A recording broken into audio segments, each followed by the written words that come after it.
haya mambo ya mipira haya, manake sisi tunao huko pia haya mambo ya mipira haya. Ikifika minasaba ya mipira, basi kuna masalafi wao, masalafi wa mipira hao. Ikisikika timu fulani na timu fulani inacheza, basi hao masalafi hawaonekani msikitini. Bali ndugu zanguni, kuna baadhi ya mabanda ya mipira ya kuonyesha hiyo mipira, kuna baadhi ya mabanda yaambiwa hayo mabanda ya kisalafi, ya masalafi, kwa sababu wanaohudhuria maeneo hayo ni masalafi au wengi wao ni masalafi. Yaambiwa ya lile banda pale ni mabanda ya kisalafi yale kwenye mipira. Bali chukueni kali hiyo. Kuna ndugu yetu mmoja yuko maeneo ya Dar es Salaam huko, salafi huyo, yuko ana banda hasa la kuonyesha mpira, banda salafi ndiyo. Na saha zishafika kwake, watu washazungumza naye kwa njia tofauti, lakini bado. Sasa hili ni tatizo, kwa sababu kama umefikia mahala ukakataa hili jambo la haki, kwamba hii bwana ni laghawi, wewe wachelewesha waislamu wasiende kuswali swala ya magharibi au swala ya asri, wewe wachelewesha waislamu, wewe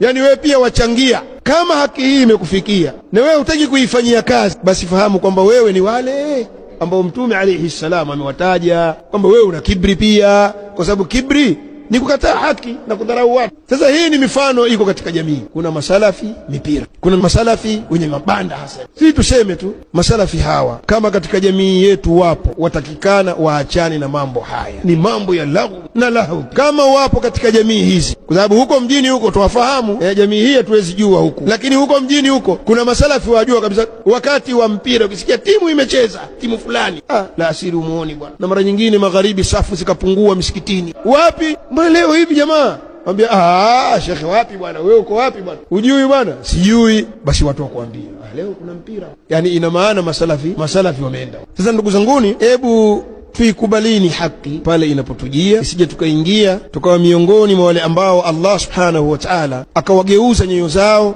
wasifahamu maneno na wakawa mbali na haki.